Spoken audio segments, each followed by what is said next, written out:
Yeah, I'm right. Starting about 20 years ago, discovering and researching Indian civilization, how it's treated, how it's studied by Indians, by outsiders, as a part of my own learning, led me to a whole lot of issues. So I do both the disruption of what I consider to be a problem by exposing it. In my previous book, Invading the Sacred and Breaking India, I did that, as well as constructing a new way of looking at things, a positive new way of looking at things. So the one book I'm working on is in the disruption category. It deals with a nexus of scholars, particularly in the United States, who are immensely powerful and very popular, who have reinvented or reinterpreted Sanskrit and its texts in a way that the tradition would not accept. But they've done it in such a smooth way and with a lot of charm and charisma and a lot of diplomacy that most people who are practicing Vedantins or Hindus or from the Dharma side would not suspect that there's a problem. In fact, ever since I started problematizing this, I've sent some of their works to people who ought to know better but don't find anything wrong. And the reason is that the writing is very dense, and most people sort of look at the beginning, look at the end, see what the person said in public statements, in newspapers, and that all seems very politically correct. But you have to decode the dense writings very deeply to understand what's going on. And that's what I'm doing here. The central figure is a very important professor now at Columbia. His name is Sheldon Pollock. And Pollock has a whole kind of a lineage that he's created of Sanskrit scholars, most of them from India, some of them are Westerners.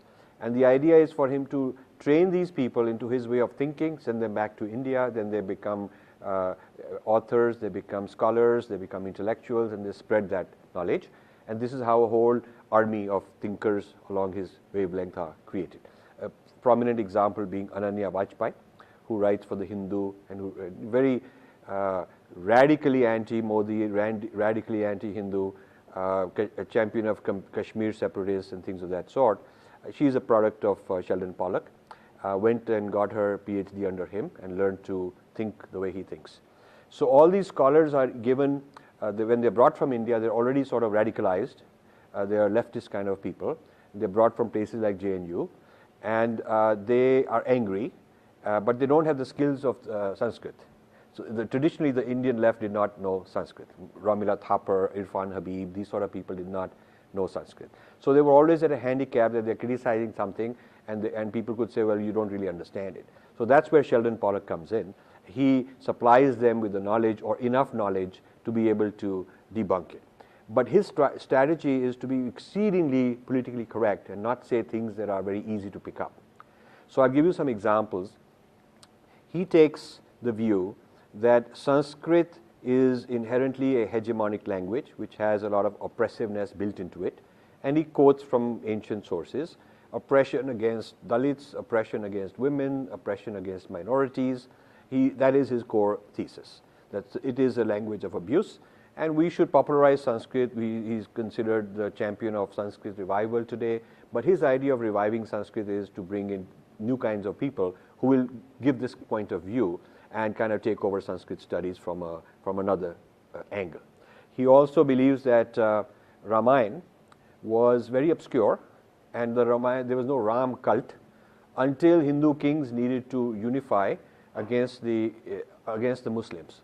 So he believes that from the 12th century to the 15th century, as a reaction against the Turks, the Hindu kings unified and created this huge Ramayana Ram cult and started building all these temples as a way to mobilize people and rabble-rouse them by demonizing Muslims as the Rakshasas.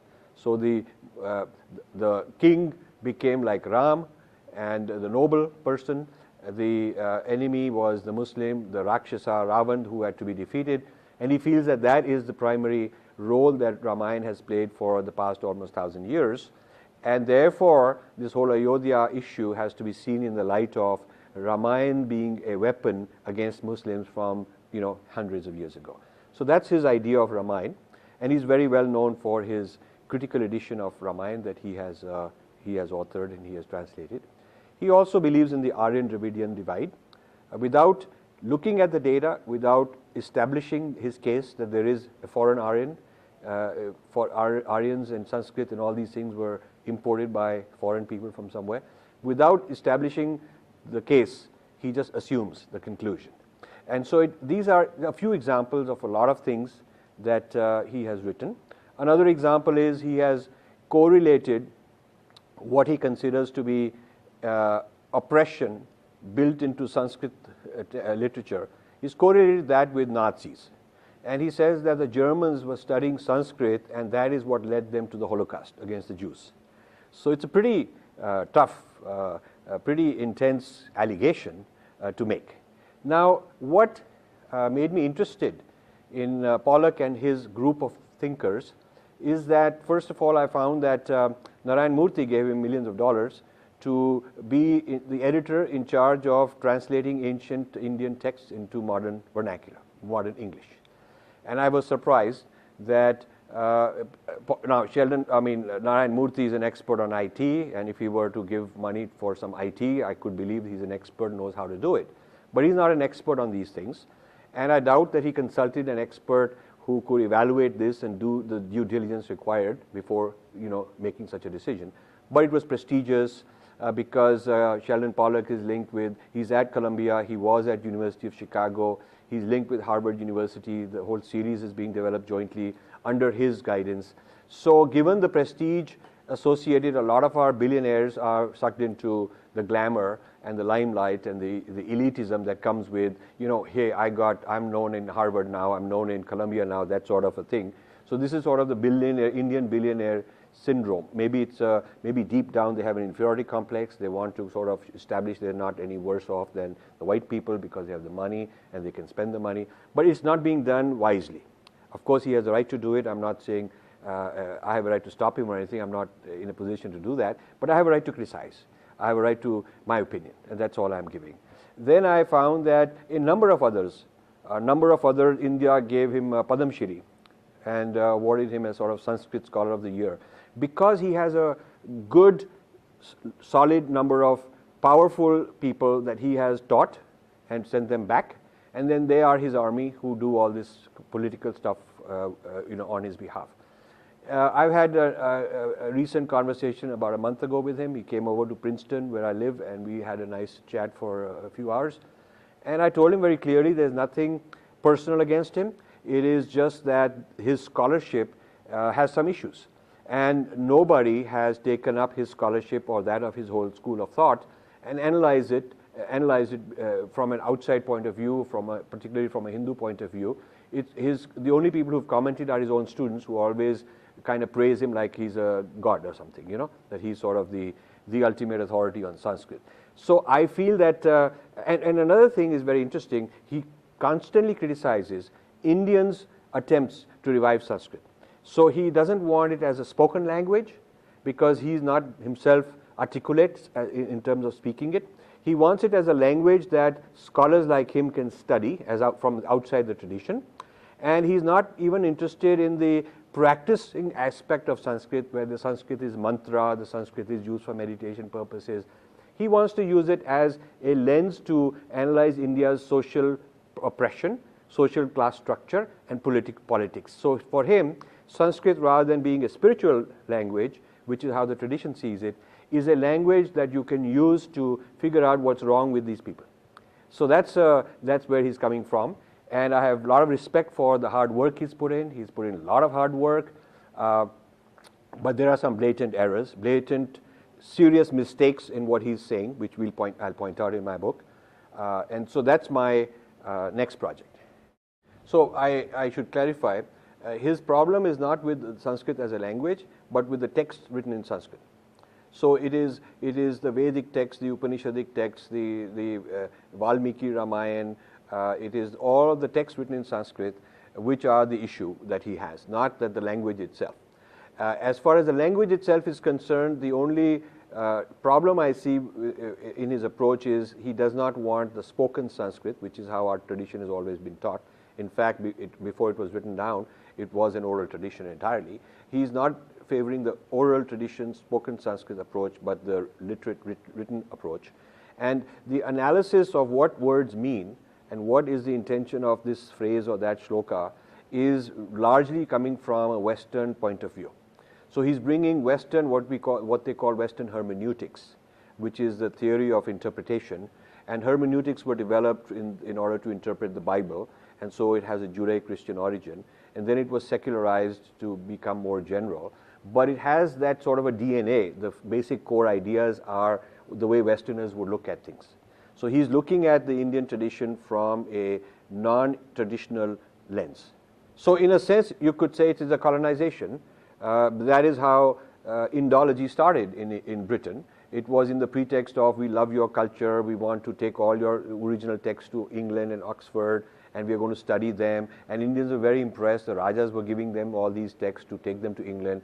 But what they were studying is how, from their point of view, how to make sense of these Indians that we are going to rule over, how to doctor them up, how to re-educate them, how to get them away from their traditional way of thinking to a different way of thinking. And that had a huge impact in influencing Indian mindset, and the minds got colonized. So I see that now that same project is going deeper.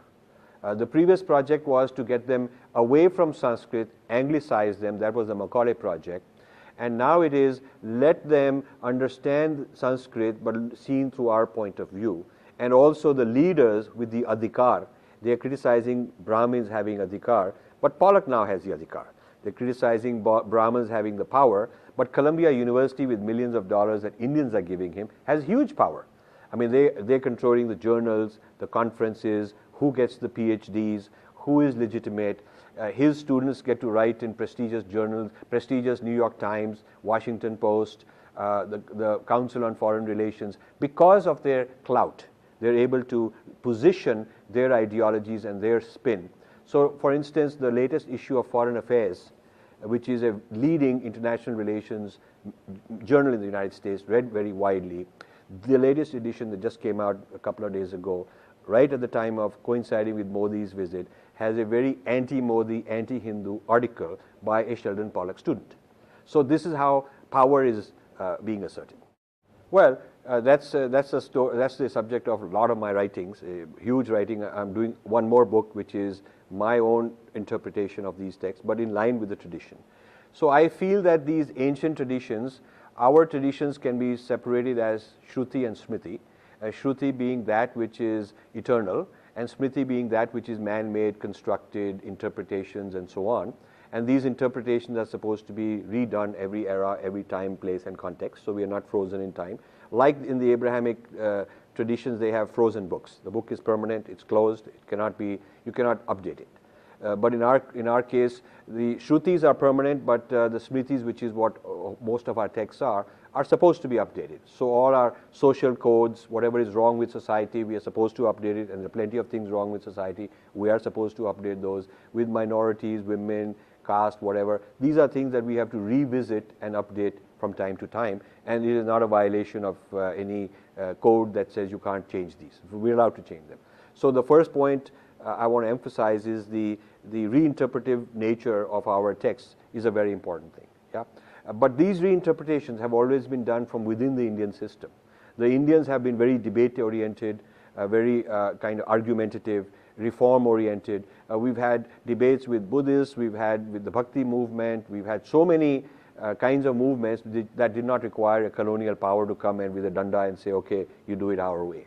So what is different in this, what bothers me in this, is not the reinterpretation which has been done many times, but the nexus from where it's being done, the political force they represent, and who is privileged and has the adhikar or authority to do this, and who is kept out, and who makes the decisions and choices of who gets in and who doesn't get in a seat at the table. So what upsets me is that the control of our interpretation for the next generation, in a sense writing new smritis, writing 21st century smritis for Hindus, is being done by people based somewhere else, with their ultimate allegiance somewhere else, and they are marketing this and spreading it through Indians who are very bright, exceedingly talented, good-looking, well-spoken, smart Indians who get sucked into this, and that is exactly like what the British did. History. So I started this whole issue in my book, Invading the Sacred. Over a dozen years ago, I critiqued Wendy Doniger, like I'm critiquing Sheldon Pollock. At that time, She was unknown in India. Only her students knew her. But this was a very strong group of students she had produced for a particular ideology. And in fact, just like Sheldon Pollock is unknown, but I think he will also become pretty known after my book comes out. So before all these people like Batra and all of them who started this fight recently with her, they didn't even know anything about it. I wrote a lot of critiques on her books. My critiques are quite different from the new critiques that have come out against her. I never asked for pulping. I never asked for banning a book. I just asked for equal space to debate. And the issues I had were her work was using a particular theory which is called Freudian psychoanalysis. So she looks for sexuality in everything.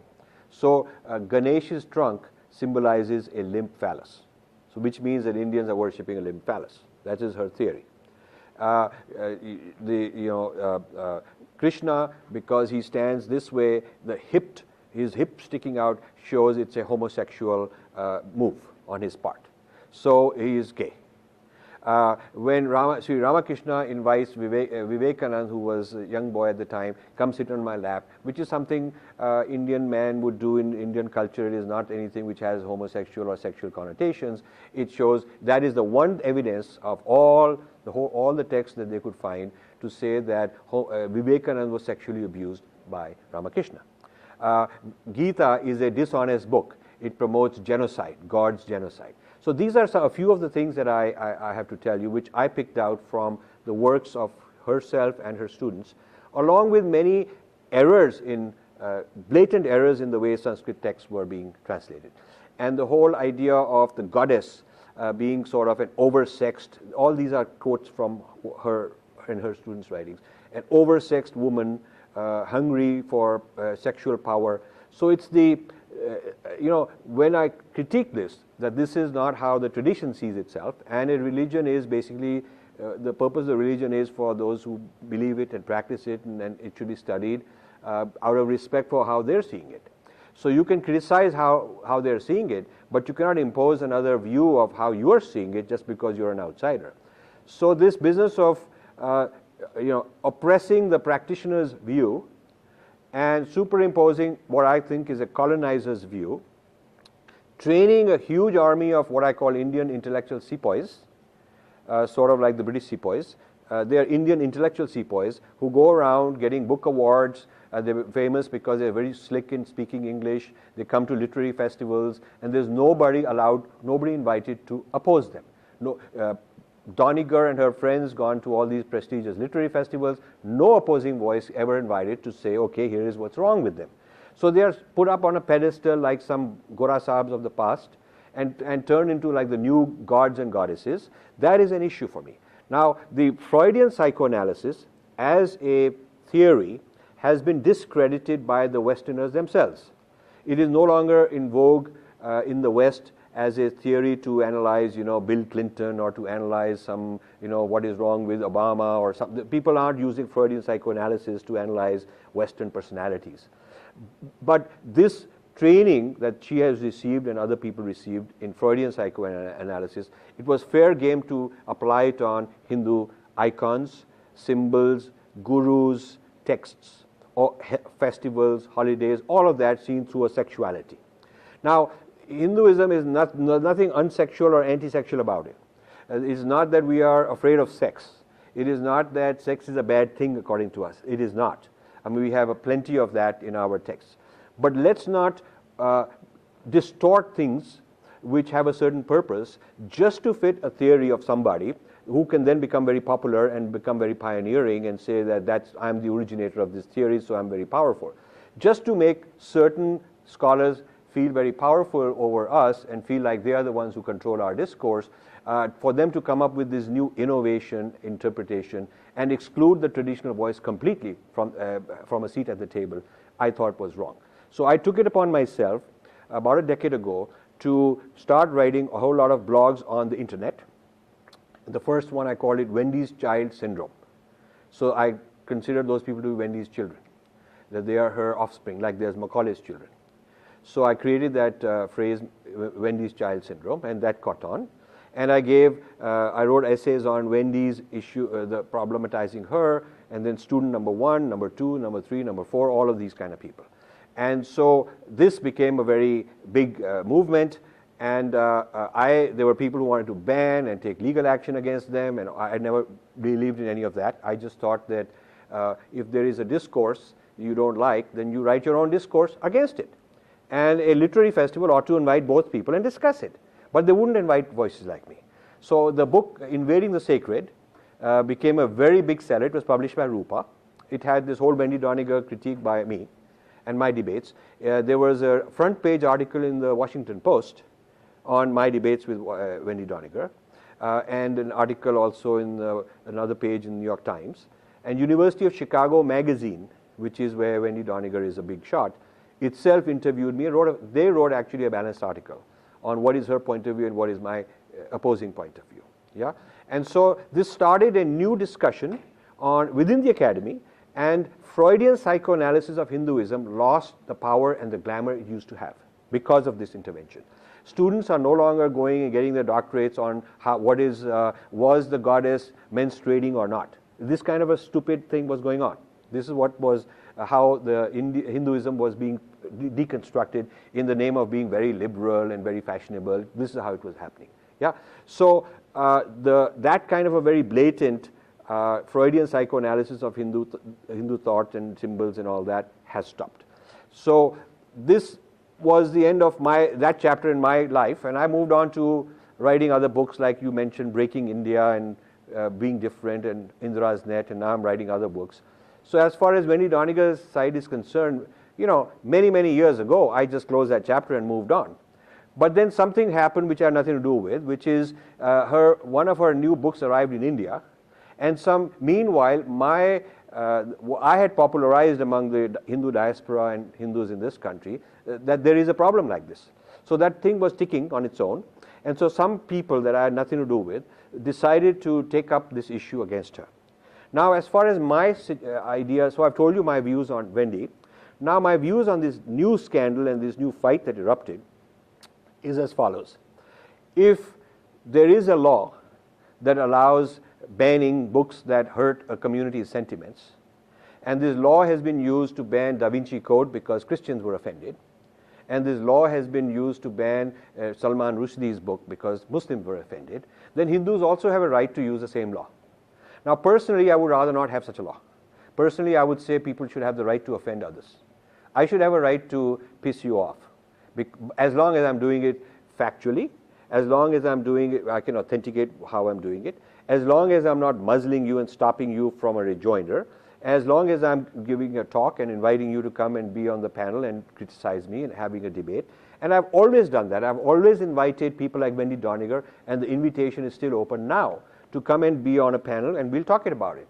It is they who just don't want to, because they're not used to having an opponent, you see.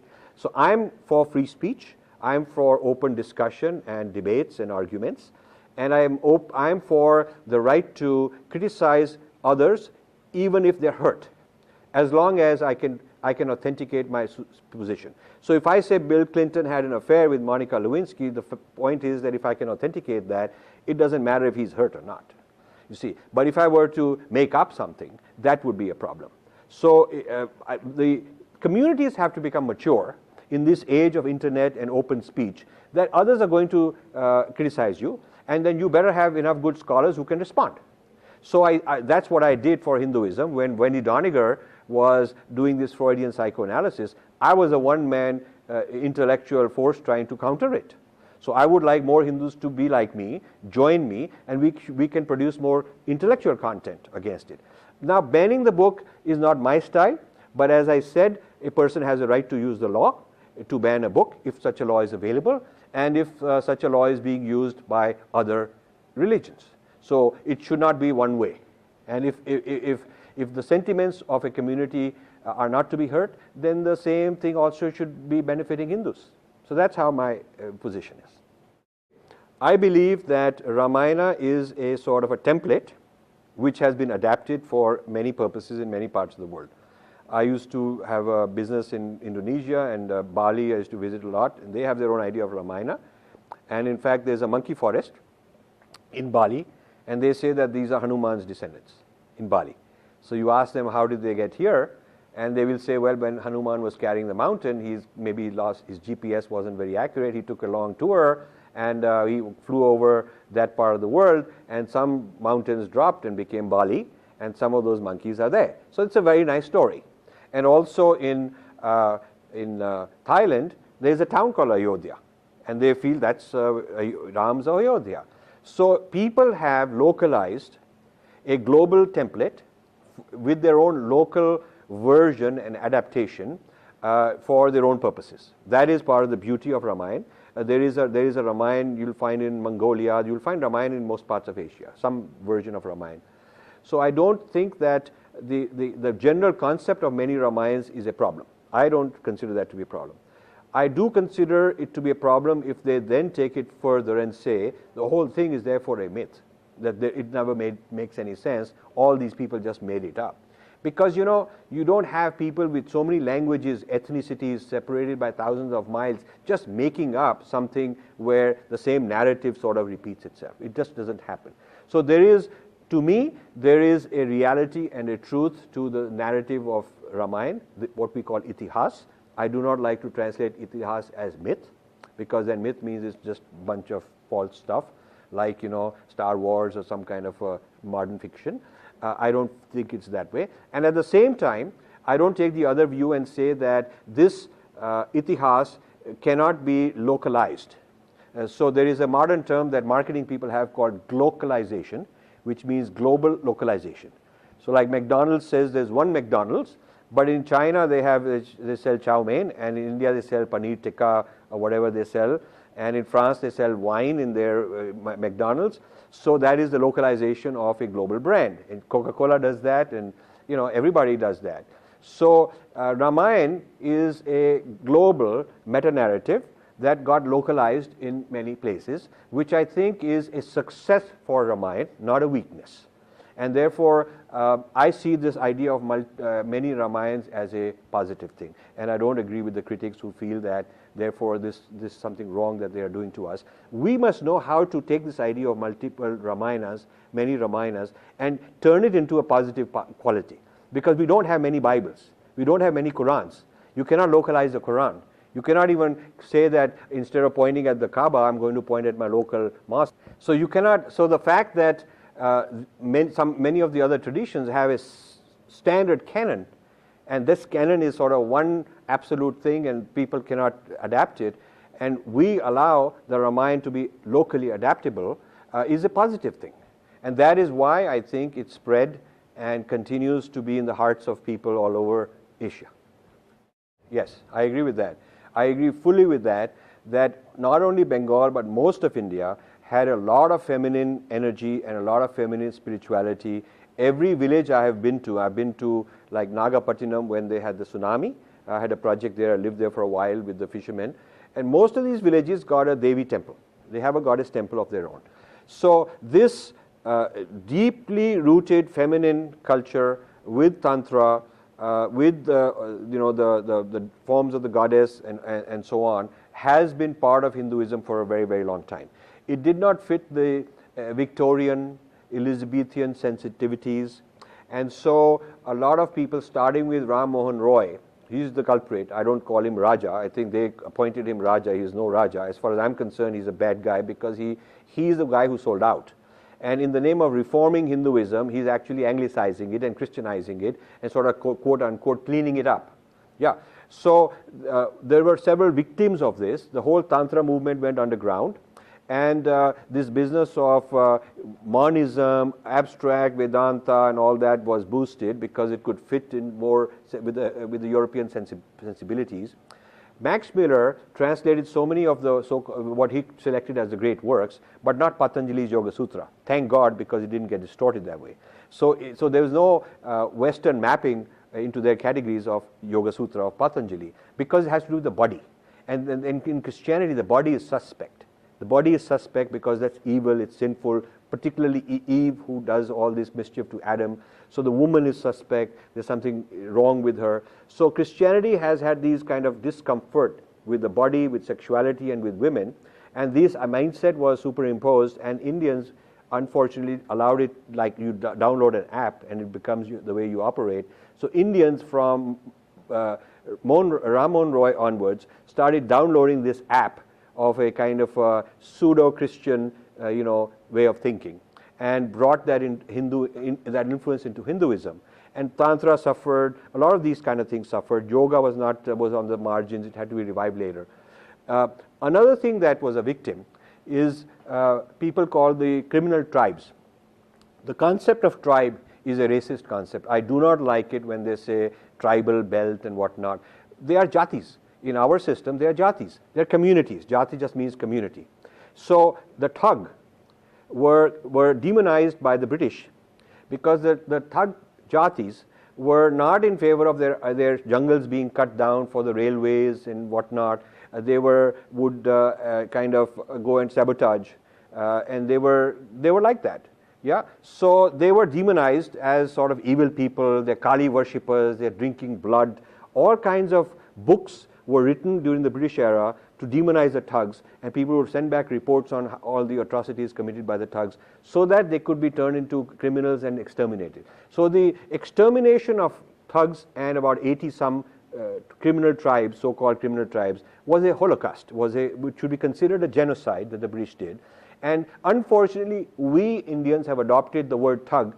It's sort of like, if somebody were to say Smiths, so you call somebody a Smith, that means he's a criminal and he's supposed to be, oh, no, I'm not a Smith kind of a thing. Thug is just a name of a community. And there's really, those guys from an Indian point of view are not bad guys. They were Kali worshippers, and they were no nonsense. They were Kshatriyas, they were Kali worshippers, and they just wouldn't want to put up with the British nonsense.